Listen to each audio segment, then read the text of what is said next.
Excellency, the President of the Republic of Rwanda and First Lady, this is the moment to light the flame of remembrance, Urumuri rw'Icyizere.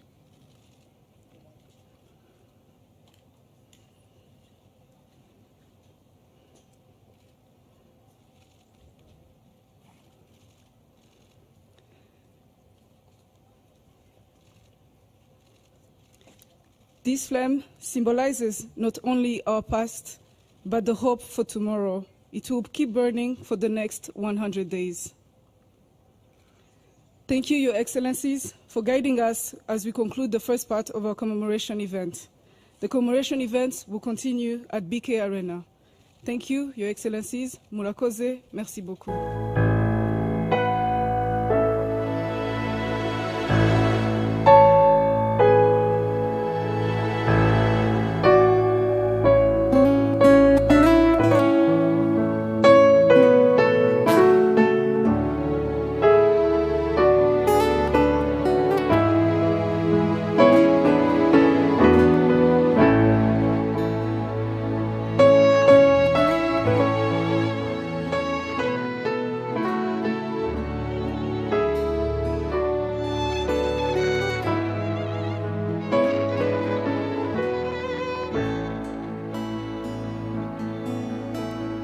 Rwanda gihugu cy'uburanga butarutwa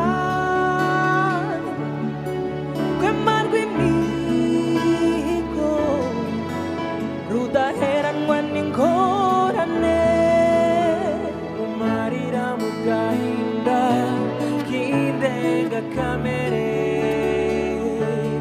twarahaciye ariko turiho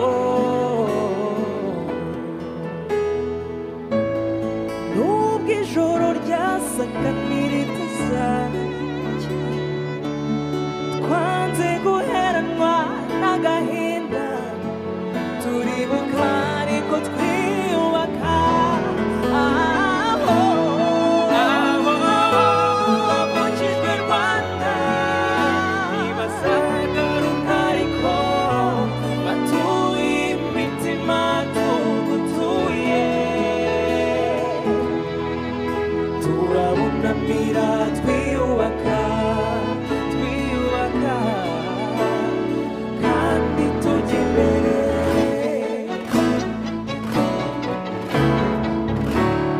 dore abo bana bahoze bigunze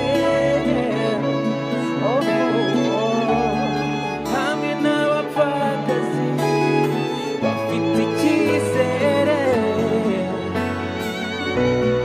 baratwaza ubudacogora biyubaka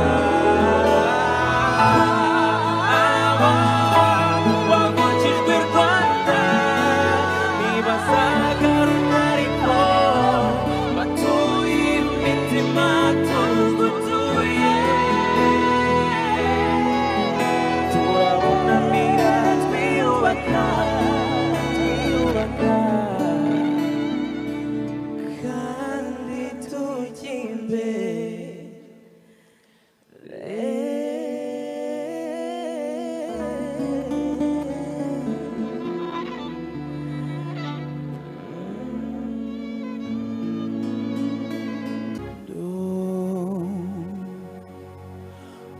murarugira intego mwese aho mujya hose rubabe rumutako mwiza rubara ngarama wari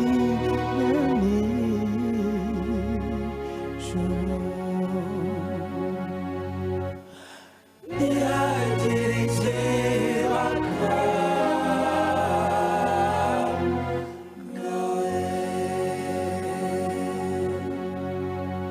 muzabona ibibagora bizaka gutambamira urwo rukundo murabe maso hatagira umwanzu bacamo icyanzu murakomeze mutwaze ntabwo nzabahana nzagumana namwe tsimbura ibibarwanya wa mwanzi w'icyatwa ubagarura mu icyaha nzamukubitija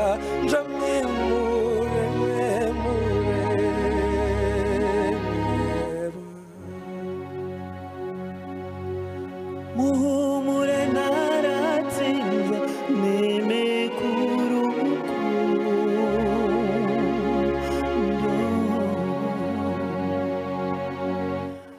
ntihagire ikibaka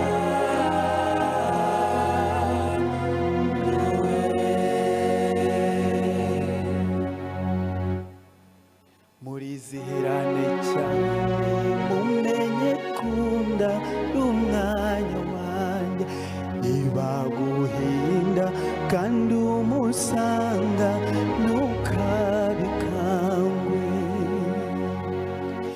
ujye umpamagara nanjye nze tujye tujyana niyashire n'insazi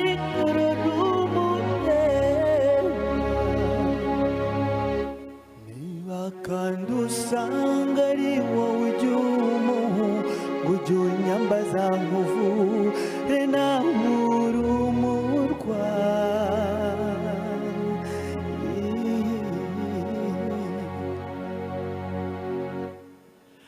muhumure naratsinze niyemeko rukundo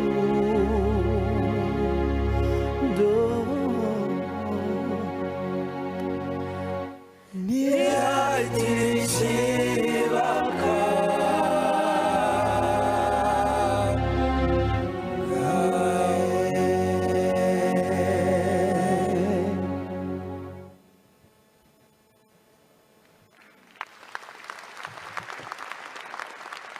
murakoze nyakubahwa perezida wa repubulika nitwa Ayinkamiye Marie Louise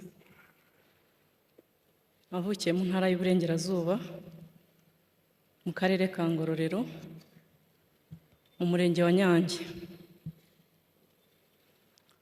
ni mu cyahoze ari komine Kivumu prefecture ya Kibuye mbere ya jenoside ndubatse mfite umugabo n'abana 5 nyakubahwa perezida wa repubulika nagira ngo mbwira abateraniye hano ko ubuhamya bagiye kumva ari ubw'umuntu wari ufite imyaka 11 mu gihe cya jenoside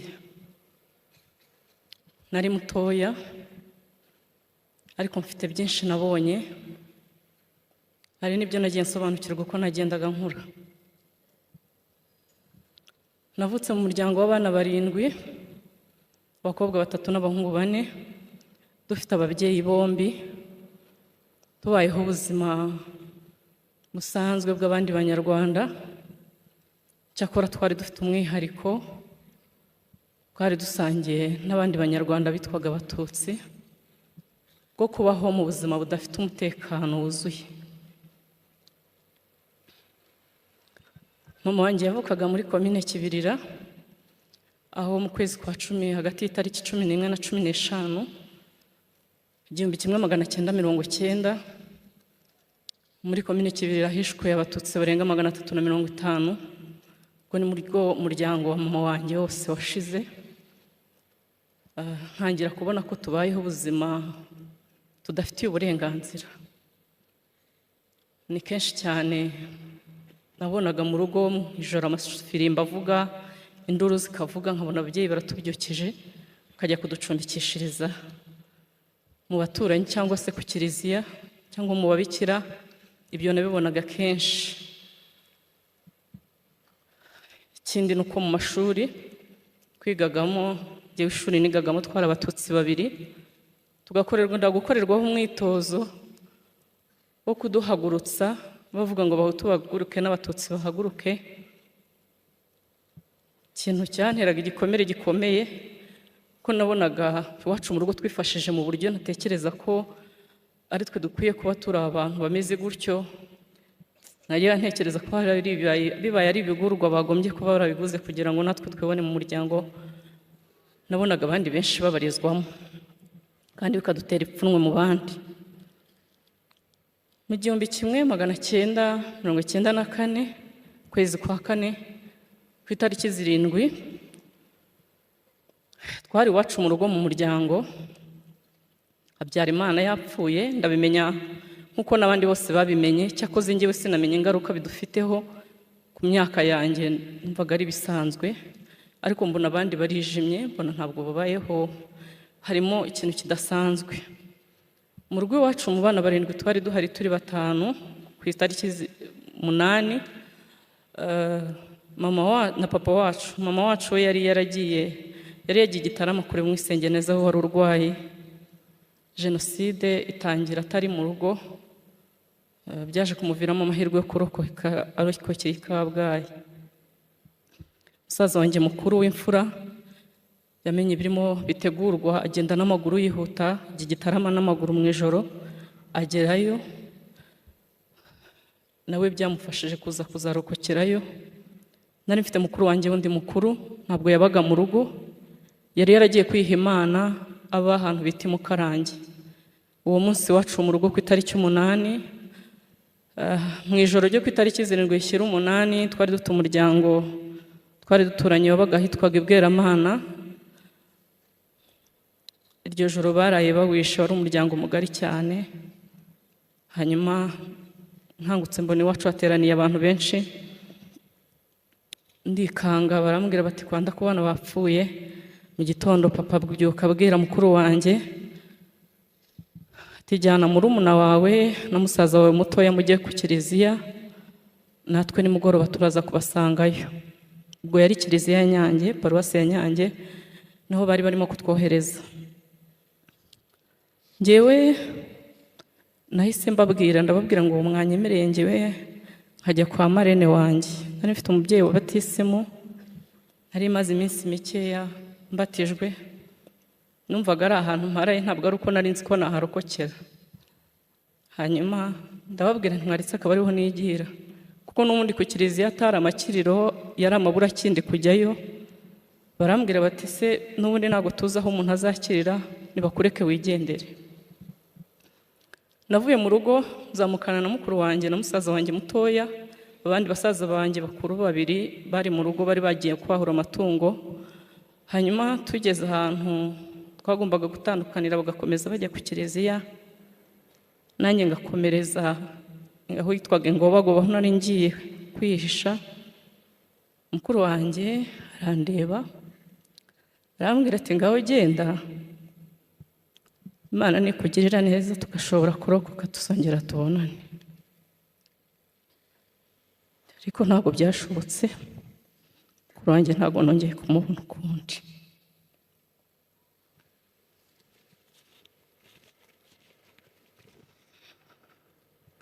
Nakomereje ku kiliziya na musaza wanjye mutoya, njyewe nkomereza mu muryango nari ngiyemo. Mbere yo kunkomeza ubuzima nabayemo aho nari ngiye, kamvuge gatoya urugendo rw'abarigiye ku kiliziya, nubwo ntarindi ariko aho narindi makuru nayanamenyaga, ndetse na nyuma dukomeza gukurikirana kugira ngo turebe ko hari umuntu yaba yararokoye, nubwo bitadukundiraga kenshi twumvaga amakuru mabi y'urupfu bapfuye. Nashoboye kumenya ko bageze ku kiliziya nimugoroba. Ku munsi ukurikiye mukuru wanjye bari bashonje, ajyana agasaza kanjye gatoya bajya mu babikira. Twari tuziranye kuko umuryango wabo niwo mukuru wanjye yaragiye kwihama Imana, bagenda nk'abagiye gusaba ibyo kurya. Hanyuma mukuru wanjye arujya rwara, agasaza kanjye ngo katamukurikira bavayo. Agasaza kanjye kaje kurokoka, ayo ni amakuru yo yambwiye nyine uko byagenze kugira ngo asigare ku babikira. Mukuru wanjye yasubiye ku kiliziya, ubwo yari arimo na papa wanjye na basaza banjye 2. Papa yagerageje kubashyira mu miryango ngo babahishe, ariko ntibyakunda, bahita babazana ku kiliziya nabo, aho umugambi wo kubicira wari uteganyirijwe. Hanyuma babaye mu kiliziya, bagerageza kwirwanaho uko bashoye, ntibyakunda kubera ko ku itariki 16 z'ukwezi kwa 4 nibwo Padiri Seromba wari uyoboye kiliziya ya Nyange yatanze uburenganzira bwo gusenya kiliziya yose kugira ngo bizere neza ko abatutsi bose bari bahungiyemo barangiye kwicwa. Kiliziya barayihiritse, ubuzima bw'abacu bose burangirira aho ngaho.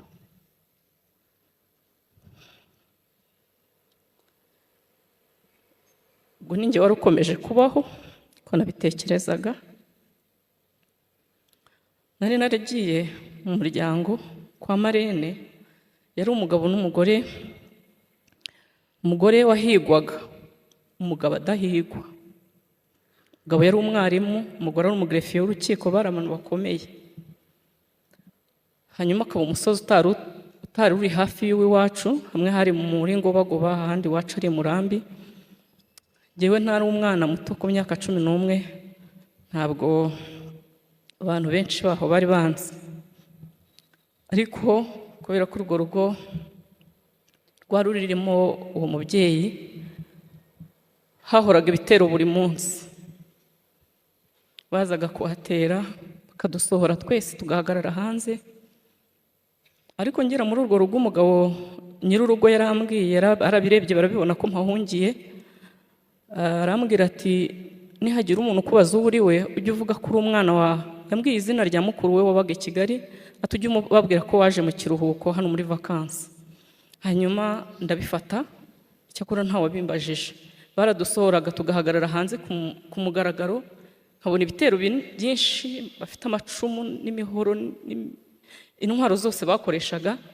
Umutima ukansimbuka, bakaduhagarika hanze twese, ariko nareba amasura nkabona ntawe nzi. Bakinjira mu rugo, bagasahura ibintu byose bakabimena, bashakamo uwo mudamu bakamubura. Barangiza bagasohoka bakagenda. Urwo rugo ni urugo mfataho nk'intangarugero. Bagerageje guhisha umubyeyi wabo mu buryo bwose bushoboka. Iyo bamenyaga ko ibitero biri buze, bararaga ijoro ryose bamugenza, bakamubitsa ahantu. Hanyuma bwacya byagenda bakongera bakamugarura.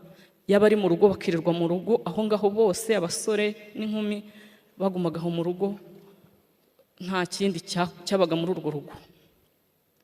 Ubwo buzima twabubayemo. Hanyuma igihe kimwe barambwira bati ejo hazaza ibitero by'iwanyu, by'umugabo bita Ndunguse nawe wayoboraga ibitero by'iwacu. Baravuga bati nawe uyu munsi barakubona. Bampa umwana twari mu kigero kimwe, ambyutsa nijoro nka 10:00, bamubwira ahantu anjyana. Twagenze urugendo nk'urw'amasaha 2 n'amaguru. Hanyuma tugeze mu nzira, batangiye gucya, duhura n'uwo mubyeyi nari ngiyeho, dusanga umubyeyi yikoreye amaroko, ati abana banjye nanjye bamaze kubica, ntaho mbajyana. Turakata dusubira inyuma, turongera dukora urugendo rusubira mu rugo. Nageze mu rugo mbisikana n'ibitero bivuye gusaka mu rugo bisohoka, nanjye nigerera mu yandi marembo. Ibyo bitero by'uwo munsi mbikira gutyo. Ubwo buzima tububamo tubumaramo amezi agera kuri 2, kwa 4 kwa 5. Mu kwezi kwa 6 ntekereza ko aribwo twatangiye kumva bavuga ngo abantu bahunze Inkotanyi, bati mugomba guhunga.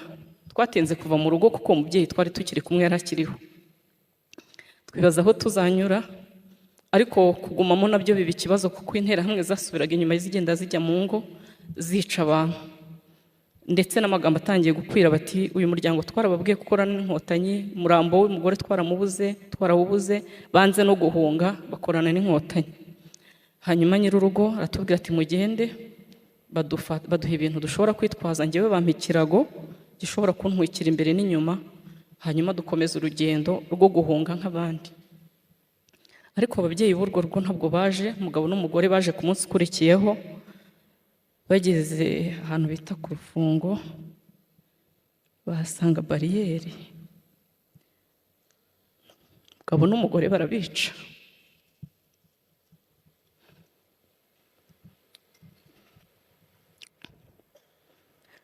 Aho twari tugeze Rubengera.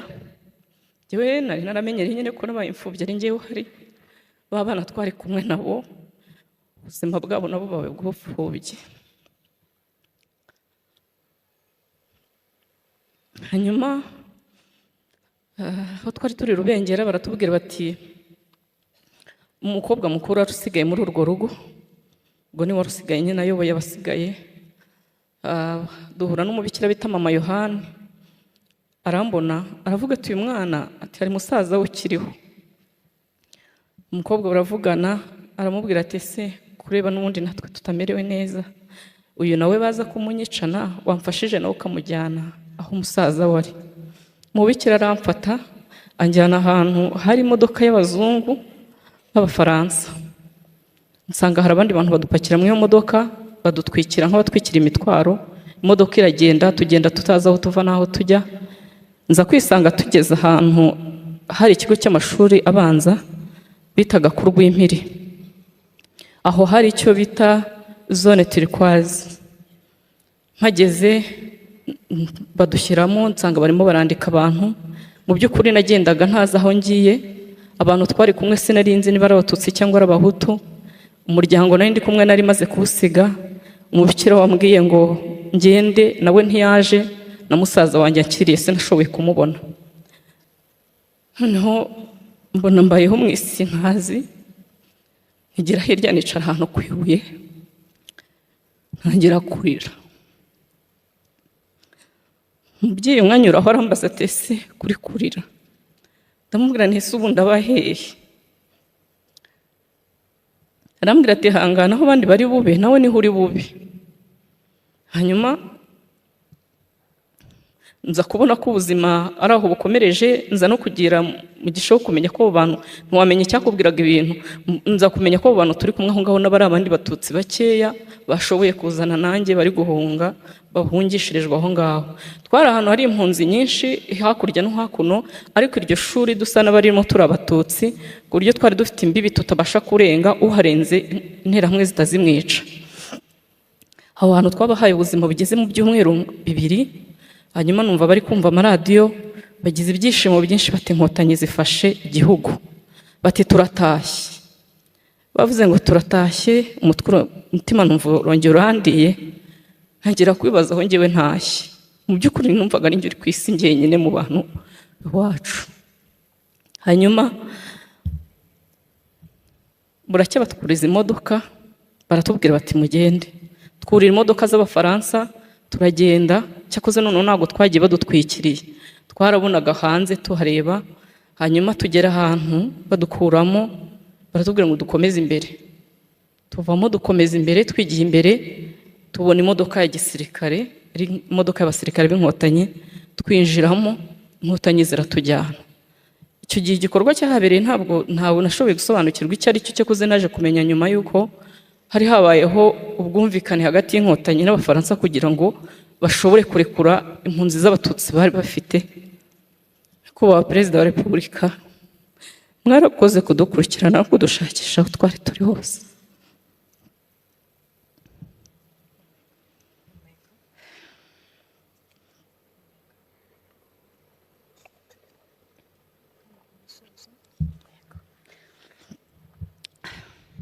Inkotanyi zatugejeje Nyabisindu, Gitarama, dusa n'abatangiye ubuzima, aho mpamenyera amakuru y'uko mama wanjye yarokotse. Nza no kumubona, munezero numva uragarutse. Dutangira ubuzima bwo kwiyubaka. Umusaza wanjye muto yaje kurokoka, umusaza wanjye mukuru yagiye mu gisirikare, nza kumubona nyuma. Dutangira ubuzima bwo kwiyubaka mu bikomere byinshi by'ubupfubyi n'ubupfakazi. Hanyuma ariko ubuzima buremera. Leta y'ubumwe bw'Abanyarwanda iduha ibyangombwa nkenerwa kugira ngo ubuzima bukomeze. Tugisubira mu mashuri turiga, turarangiza. Mfite amashuri kugera ku cyiciro cya 3 cya kaminuza, cyo nize niyishyurira, numva ubuzima bwaragarutse.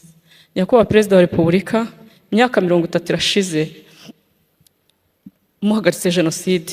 Kuri twebwe imyaka 30 irashize twongeye kubona ubuzima. Uyu munsi wa none umwana wanjye mukuru afite imyaka 11. Ni imyaka ingana nk'iyo nari mfite mu gihe cya jenoside. Ahubwo kubera kuvukira kuri leta zitandukanye, uyu umwana wanjye ni muzima, ni umunyarwanda muzima, niko ajya atahavuga ngo ndi umunyarwanda muzima ukunda igihugu n'abagituye. Yubatse neza, afite ubuzima bwiza butandukanye n'ubwo nabayemo. Turabashimira umurongo mwiza mwaduhaye, wo kubaho nk'abanyarwanda, kandi uyu mwanya nsoza ubuhamya bwanjye ndabizeza ko twebwe nk'abanyarwanda by'umwihariko abarokotse jenoside turimo turubaka igihugu, dufite imbaraga nyinshi, umwete mwinshi wo kurinda ibyagezweho kandi tuzabigeraho. Murakoze, dukomeze kwibuka twiyubaka.